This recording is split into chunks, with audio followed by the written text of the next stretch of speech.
powers of the day. In one of the most consequential cases of such meddling, the intervention by Charles V, the Holy Roman Emperor, in his favor, led to the election of Cardinal Giulio de' Medici, Clement VII, to the papal throne in 1523. Clement VII's policies led the Protestant Reformation to become an irreversible development, and to the sacking of Rome for the first time in the second millennium. Likewise, the handful of European monarchies in which the king was chosen by an assembly of the local nobility were common targets of foreign machinations. In those elected monarchies, the first evidence of the sovereign's upcoming timely or untimely demise frequently unleashed preparatory covert campaign visits by prospective royal contenders in hospitable foreign courts, and elaborate preparations for the royal elections within the chancelleries of the interested foreign powers.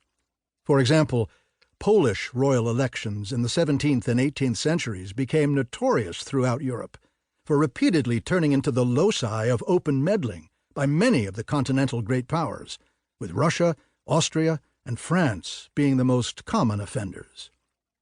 In one such case, the June 1697 royal elections, the Russian Tsar Peter the Great sent a public note to the Polish nobility on the eve of the elections, threatening a collapse of an anti-Turkish alliance and a Russian declaration of war on Poland if the wrong candidate, the Prince de Conti, were selected.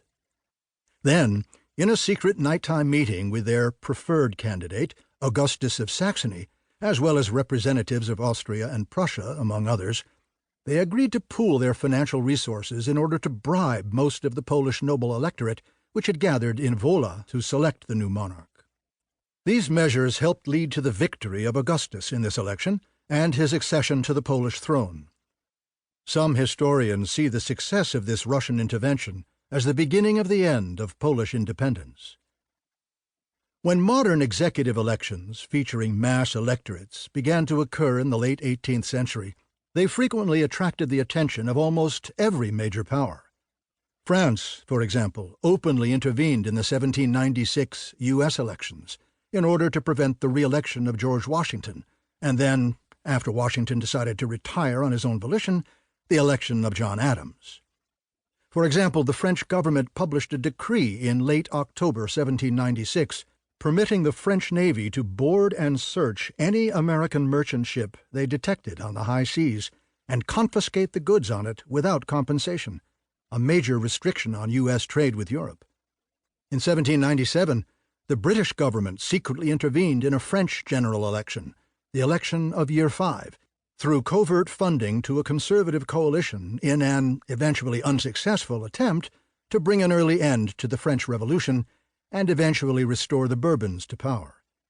It nevertheless received, in the immediate aftermath of this intervention, thank-you notes from many of the successful deputies for the liberal supplies they received from the British government.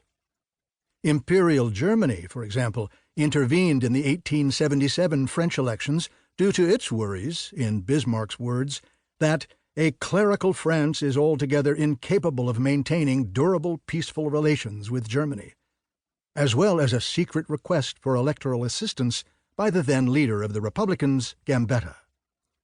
Bismarck accordingly created a full-fledged military crisis with France in the run-up to these elections, complete with significant German troop increases on the German-French border areas, and an embargo on the export of a key war material, horses, a 19th-century equivalent of a DEFCON 2 alert.